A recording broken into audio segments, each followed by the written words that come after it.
नमस्कार, बहुत स्वागत है आपका। आप देख रहे हैं राजस्थान स्पेशल। मैं हूं आपके साथ नेहा दुबे। बुलेटिन की शुरुआत करेंगे इस वक्त की बड़ी खबर के साथ। इस वक्त की बड़ी खबर जयपुर से आ रही है। जयपुर में डॉक्टर्स का प्रदर्शन लगातार जारी है। राइट टू हेल्थ कानून के खिलाफ प्रदर्शन है। अजमेर में भी JLN हॉस्पिटल के डॉक्टर्स प्रदर्शन पर है। लाठीचार्ज का विरोध किया जा रहा है। रेजिडेंट डॉक्टर स्ट्राइक पर उतर चुके हैं। इस वक्त की बड़ी और अहम खबर हम आपको बता दें। मुद्दा दरअसल यही है, राइट टू हेल्थ कानून के खिलाफ ये प्रदर्शन यहां पर डॉक्टर्स का देखा जा रहा है। साफ तौर पर लाठीचार्ज का विरोध किया जा रहा है कि लाठीचार्ज नहीं होना चाहिए। डॉक्टर्स, जो रेजिडेंट डॉक्टर्स हैं, वो लगातार अपनी मांगों के अपनी मांगों को लेकर लामबंद नजर आ रहे हैं। ये तस्वीरें आप देखिए, अलग अलग जगहों पर ये प्रदर्शन हो रहा है। जयपुर में भी ये प्रदर्शन हो रहा है, साथ ही साथ अजमेर से भी कुछ तस्वीरें सामने आ रही है।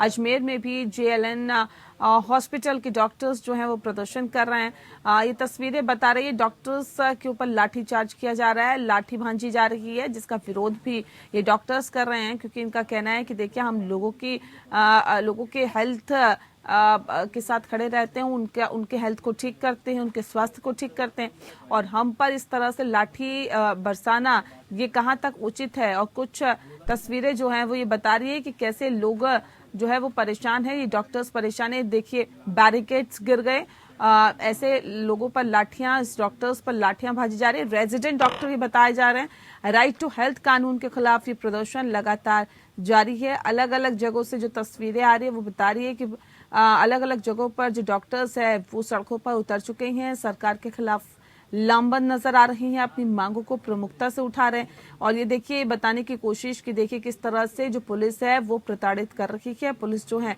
वो लाठियां भाज रही हैं, जिस वजह से कुछ डॉक्टर्स के कपड़े तक फट गए हैं। तो रूप नारायण सवरिया इस पूरी खबर पर ज्यादा जानकारी के साथ हमारे संवाददाता सीधे फोन लाइन पे जुड़ गए हैं। रूप नारायण, जानना चाहेंगे आपसे फिलहाल किस तरह की स्थिति बनी हुई है? मैं यहाँ बताना चाहूंगा कि राइट टू हेल्थ बिल को लेकर जो निजी अस्पताल थे, उनके डॉक्टर्स ने कल विधानसभा घेराव का कार्यक्रम किया था। उस पे विधानसभा तक पहुंचने से पहले पुलिस ने लाठीचार्ज किया था, और लाठीचार्ज के बाद जो है आज रेजिडेंट डॉक्टर जो राजस्थान के हैं, उन्होंने इन डॉक्टरों पे जो हुआ लाठीचार्ज हुआ उसके फेवर में, उनके समर्थन में अपना काम छोड़ दिया है, और वो भी विरोध में उतर गए हैं। विरोध में उतरने के बाद यहाँ स्थिति है कि कल जो बात हुई, डॉक्टरों से बात हुई थी, डॉक्टरों का एक प्रतिनिधिमंडल मंत्री से भी मिला है, मंत्री प्रसाद लाल मीणा से, और उन्होंने स्पष्ट शब्दों में कहा डॉक्टरों ने कि इस बिल को वापस लिया जाए, इससे नीचे हम कतई नहीं मानेंगे।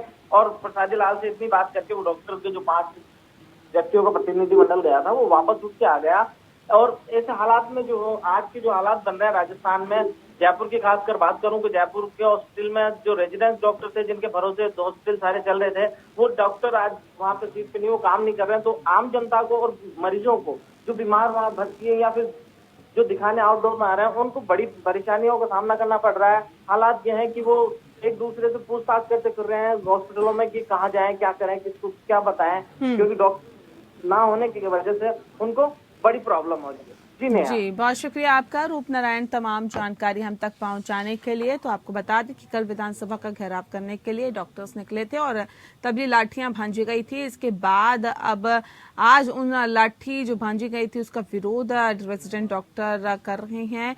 और ये तस्वीरें ये बता रही है कि किस तरह से डॉक्टर्स को रोका गया, डॉक्टर्स को आगे नहीं जाने दिया गया।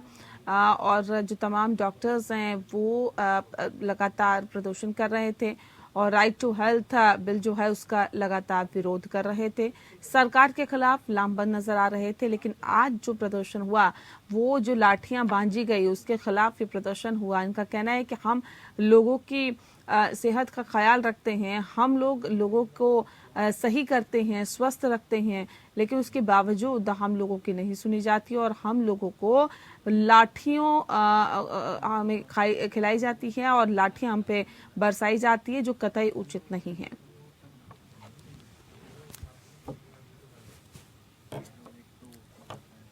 वहीं कैबिनेट मंत्री गोविंद राम मेघवाल ने ओलावृष्टि से खराब फसलों को लेकर बयान दिया है। मेघवाल ने कहा है कि अभी 8 जिलों से फसल खराब को लेकर गिरदावरी की रिपोर्ट आई है, अन्य जिलों से रिपोर्ट आनी बाकी है। रिपोर्ट के मुताबिक करीब 21,12,000 किसान ओलावृष्टि से प्रभावित हैं। फसल कटने के बाद खराब होने पर प्रधानमंत्री किसान बीमा योजना के तहत मुआवजा दिया जाएगा। पिछले 4 साल में 18,000 करोड़ रुपए हमारी सरकार ने किसानों को दिए हैं। विपक्ष केवल हल्ला मचाने का काम कर रहा है। जल्द से जल्द किसानों को मुआवजा देने का काम किया जाएगा। इस दौरान गोविंद राम मेघवाल ने विपक्ष पर भी आरोप लगाया। गोविंद राम मेघवाल ने कहा है कि उपनेता प्रतिपक्ष राजेंद्र राठौर सदन में कहते हैं कि सरकार ने प्रशासनिक अधिकारियों को 33% से कम खराबा दिखाने के आदेश दिए हैं। गोविंद राम मेघवाल ने कहा है कि मुझे बड़ा दुख होता है, बीजेपी किसानों के नाम पर राजनीति कर रही है। मुख्यमंत्री अशोक गहलोत ने जनता को विकास की बरसात दी है।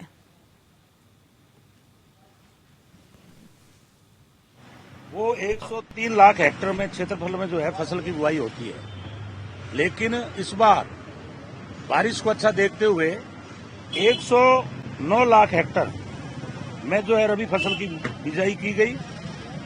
और जब ये देखा कि दिसंबर माह में शीतलहर हुई जबरदस्त, तो हम लोगों ने, हमारी सरकार ने, मेरे आपदा विभाग ने 17/1 को विशेष गिरदावरी के आदेश दे दिए थे। क्योंकि जो नॉर्मल होती है वो फरवरी से लेकर 5 मार्च तक की गिरदावरी होती है, इसलिए हमारी सरकार ने किसानों की समस्या को देखते हुए शीतलहर और पाले को 17/1 को गिरदावरी जारी कर दी। उसके अनुसार हमारी जो है 8 जिलों के अंदर जिलों में रिपोर्ट आई है कि खराबा हुआ है। 2 जिलों की रिपोर्ट आनी बाकी है। पूरे 10 जिलों में खराबा हुआ है। और उसके बाद फिर हुई ओलावृष्टि, उसकी गिरदावरी की 30/1 को। उसके अंदर भी कोटा और उदयपुर 2 जिलों के अंदर ओलावृष्टि हुई है। और अभी फिर तीसरी गिरदावरी, फिर बारिश हुई, ओलावृष्टि हुई, तो 8/3 को फिर विशेष गिरदावरी की, जिसके अंदर भी कोटा की रिपोर्ट आ चुकी है। टोटल अभी तक 21,12,000 किसान इससे प्रभावित हुए हैं, जिसके अंदर 8 जिलों से रिपोर्ट आ चुकी है। 7 डी की रिपोर्ट बन रही है जो पटवारी बनाते हैं। और उसके बाद DMIS जो खाता होता है किसान का, रिकॉर्ड पूरे डॉक्यूमेंट देने के बाद प्रत्येक खाते में जो रुपए दिए जाते हैं 2 हेक्टेयर तक आपदा की तरफ से। तो 8 जिलों से गिरदावरी की रिपोर्ट आई है और प्रधानमंत्री की तरफ से भी जो तमाम योजना चलाई गई है उसकी तरफ से भी जो किसान हैं उनको मुआवजा दिया जाएगा। और ज्यादा जानकारी हमें दे रहे हैं रूपनारायण सावरिया, हमारे संवाददाता। रूपनारायण, क्योंकि विधानसभा में भी इस विषय को उठाया गया, और क्या कुछ जानकारी फिलहाल निकल के सामने आ पाई है?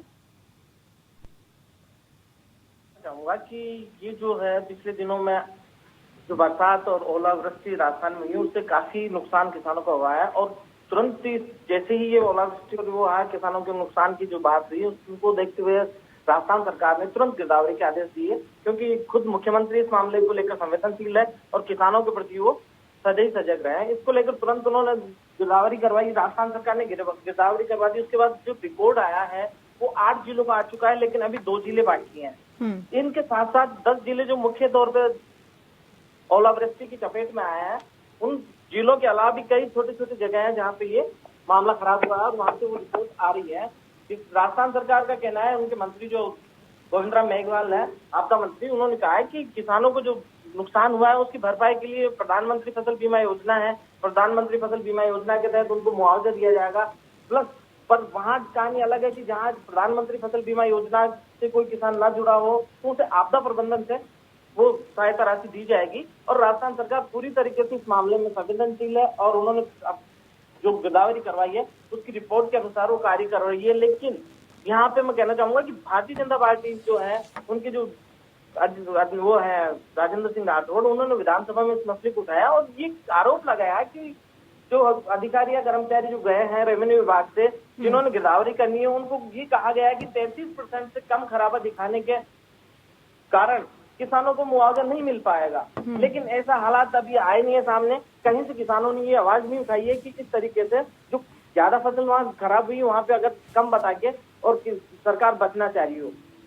जी चलिए रूपनारायण, आप बने रहिए, अगली खबर पे भी आपसे ताजा अपडेट लेंगे। फिलहाल लेकिन आपको बता दें कि कैबिनेट मंत्री गोविंद राम मेघवाल का बयान सामने आया।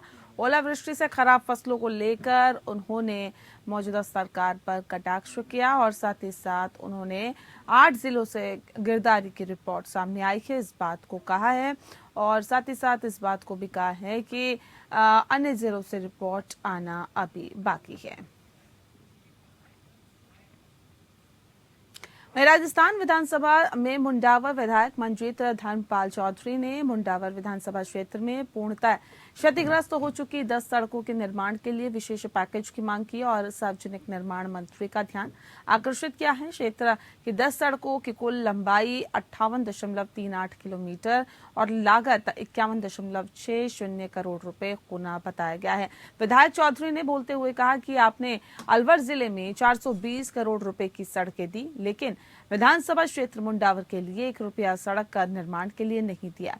क्या मुंडावर विधानसभा क्षेत्र हरियाणा राज्य में आता है? पिछले 2 सालों में कई बार इन सड़कों के निर्माण के लिए विशेष पैकेज की मांग कर चुकने के बावजूद भेदभाव की नीति के कारण अब मुख्यमंत्री के आखिरी रिप्लाई में इन सड़कों की घोषणा नहीं की गई है, जो दुखद है। 150 सड़कों की घोषणा में मुंडावर की 10 सड़कों के निर्माण की सूची में एक भी नहीं दिया जाना बेहद चिंतनीय है। बीते दिनों सीएम गहलोत ने 19 नए जिलों को बनाने की घोषणा की थी, जिसमें तिजारा या भिवाड़ी को जिला बनाने को लेकर कोई ऐलान नहीं किया गया। इसको लेकर लंबे समय से विधायक संदीप यादव मांग कर रहे थे, लेकिन उनकी इस मांग को पूरा नहीं किया गया। बता दें आपको कि जिससे नाराज विधायक विधानसभा के बाहर धरने पर बैठ गए। इसी को लेकर संदीप यादव से मिलने पहुंचे कैबिनेट मंत्री प्रताप सिंह खाचरियावास ने कहा कि मैंने सरकार के सामने अपनी बात रखी है, लेकिन लगता है कि कमेटी ने सही सर्वे नहीं किया है। जब ग्राम पंचायतों को जिला बना दिया गया तो फिर भिवाड़ी को क्यों नहीं बनाया गया? भिवाड़ी में तो 7 लाख से अधिक लोगों की संख्या है। 12,000 करोड़ सालाना रेवेन्यू भिवाड़ी से आता है।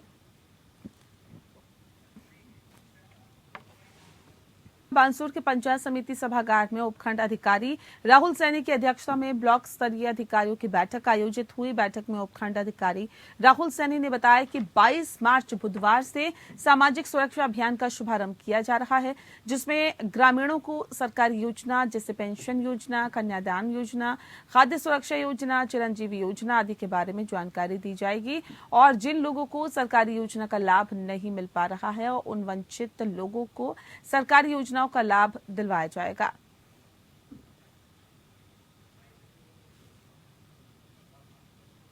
महापौर सौम्या गुर्जर ने बस्सी जयपुर आगरा रोड स्थित पुरानी चुनी पालड़ी मीणा स्थित जेडीए कॉलोनी जाने के लिए सड़क का शिलान्यास किया। कार्यक्रम के दौरान सौम्या गुर्जर ने आपको बता दें कि कांग्रेस सरकार पर निशाना साधते हुए कहा कि राज्य सरकार काम करने नहीं दे रही है और उन्होंने सरकार पर मदद नहीं देने का आरोप लगाते हुए कहा कि उनके 1 साल के कार्यकाल में राज्य सरकार ने उनके निगम को कोई आर्थिक मदद नहीं दी। अभी तक किए गए सभी कार्य केंद्र सरकार द्वारा पैसे भेजे गए ऐसे कार्य हुए हैं जो सरकार यानी कि केंद्र सरकार ने पैसे भेजे थे। नगर निगम के 150 सभी के सभी 150 वार्डों में इस तरह के कार्यक्रम हो रहे हैं। उसी के तहत आज रामकिशोर जी सोयल जी के वार्ड के अंदर भी उद्घाटन नहीं कहूँगी, जनता का पैसा है, जनता को समर्पित है और हमारी जयपुर ग्रेटर नगर निगम की मंशा है कि यहाँ रहने वाले कोई भी व्यक्तियों के जनजीवन है वो प्रभावित नहीं हो, परेशानी नहीं आए। इसके लिए उनको ज़्यादा से ज़्यादा हम कैसे सुविधा दे सकते हैं, तो नगर निगम दिल खोलकर हर वार्ड के अंदर इस बार 80-80 लाख रुपए दिया है और उनके विकास कार्य जिसका अभी आप शिलान्यास में आए हैं, 1 महीने से पहले इसका काम भी पूर्ण हो जाएगा। बानसूर नगर पालिका पार्षदों ने नगर पालिका परिसर में वाइस चेयरमैन बनवारी लाल सैनी के नेतृत्व में अनिश्चितकाल विरोध प्रदर्शन किया। पार्षदों ने कहा है कि मांगे पूरी नहीं होने पर अनिश्चितकाल तक धरना प्रदर्शन जारी रखा जाएगा। नगर पालिका वाइस चेयरमैन बनवारी लाल सैनी और पार्षदों ने बताया है कि 7 दिन पहले अधिशासी अधिकारी ईओ से नगर पालिका क्षेत्र में हुए विकास कार्यों का विवरण और लेखा जोखा मांगा गया था, जिसको लेकर ईओ ने 16 मार्च गुरुवार का समय दिया और कहा था कि सभी कार्यों को पूरा किया जाएगा। विवरण गुरुवार को दे दिया जाएगा, लेकिन अभी तक किए गए नगर पालिका के विकास कार्यों में खर्च की गई राशि की जानकारी नहीं दी गई। पार्षदों ने कहा है कि नगर पालिका में बड़े स्तर पर भ्रष्टाचार हो रहा है। वहीं मामले में नगर पालिका अधिशासी अधिकारी सुमेर सिंह मीणा का कहना है कि नगर पालिका पार्षदों ने जो भी सूचनाएं मांगी थी हमने लिखित में दी है।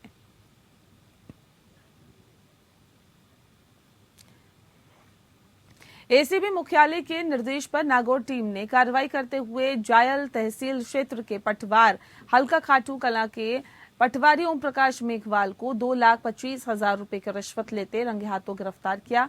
भ्रष्टाचार निरोधक ब्यूरो के अतिरिक्त महानिदेशक हेमंत प्रियदर्शी ने बताया है कि एसीबी की नागौर इकाई को परिवादी ने शिकायत दी कि उसकी ओर से जमीन के दाखिल खारिज की एवज में पटवारी ओम प्रकाश मेघवाल पटवार 2,25,000 रुपए की रिश्वत मांग रहा है और उसको परेशान कर रहा है, जिस पर कार्रवाई करते हुए उसे गिरफ्तार किया गया।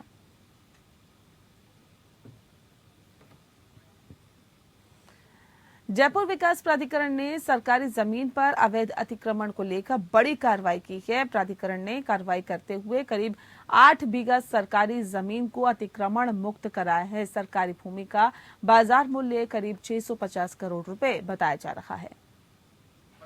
7:30 बजे से प्रवर्तन शाखा जयपुर विकास प्राधिकरण द्वारा जोन 2 क्षेत्राधिकार में सेक्टर 9 विद्याधर नगर से लगती हुई सरकारी जमीन जो बेशकीमती सरकारी जमीन है वो 8 बीघा को अवैध कब्जों और अतिक्रमणों से मुक्त करवाने की कार्रवाई सुनिश्चित की गई है। इसी से लगती हुई 12 बीघा बेशकीमती सरकारी जमीन को 9 नवंबर 2022 को हमने अवैध कब्जों से अतिक्रमणों से मुक्त करवाया था।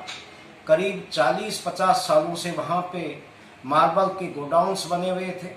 बड़े बड़े अन्य गोडाउन्स जिनमें कबाड़ी के अन्य जो भी सामान के प्रयोजन से बने हुए थे, झुग्गी झोंपड़ियाँ बसा रखी थी, दुकानें इत्यादि बने हुए थे, उसको अतिक्रमण अवैध कब्जा मुक्त करवाया था। उसी दौरान हमें अवधान में आया था कि उस 12 बीघा जमीन से लगती हुई ये 8 बीघा भी बेशकीमती सरकारी जमीन है। तब से हम पीछे लगे हुए थे। विराटनगर विधानसभा के पावटा कस्बे में चोरों ने 3 मंदिरों को निशाना बनाते हुए चोरी की घटना को अंजाम दिया है। चोर मंदिर के ताले तोड़कर हजारों की नकदी चुराकर फरार हो गए। एक मंदिर के कुछ नहीं मिलने पर चोर पूजा का सामान मंदिर परिसर में बिखेर दिया और चोरी की घटना की जानकारी मिलने पर ग्रामीणों की भीड़ लग गई। चोरी की वारदात से ग्रामीणों में रोष व्याप्त हो गया है। बता दें आपको कि सूचना पर पहुंची पुलिस ने घटनास्थल का मुआयना किया है और चोरों ने मुरली मनोहर मंदिर, हीरामल बाबा मंदिर व प्राचीन शिव मंदिर को अपना निशाना बनाया। मंदिर के पुजारी के मुताबिक जब वे पूजा अर्चना के लिए मुरली मनोहर मंदिर पहुंचे, मंदिर के ताले टूटे मिले। मंदिर सामान इसमें बिखरा हुआ था तथा यहाँ पर रखी पेटी भी बाहर टूटी हुई मिली। पुजारी ने बताया कि बीती रात चोर ताले तोड़कर अंदर घुसे और नकदी चुराकर फरार हो गए। शिव मंदिर के चोरों को नकदी नहीं मिलने पर पूजा का सामान परिसर में बिखेर दिया।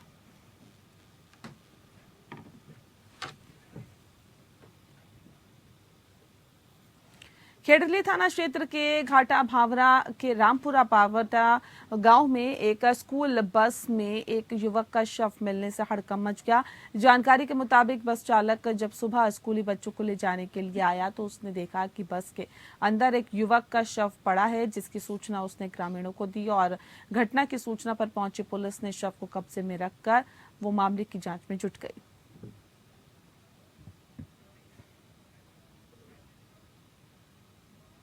और इसी के साथ फिलहाल इस बुलेटिन में इतना ही। नमस्कार।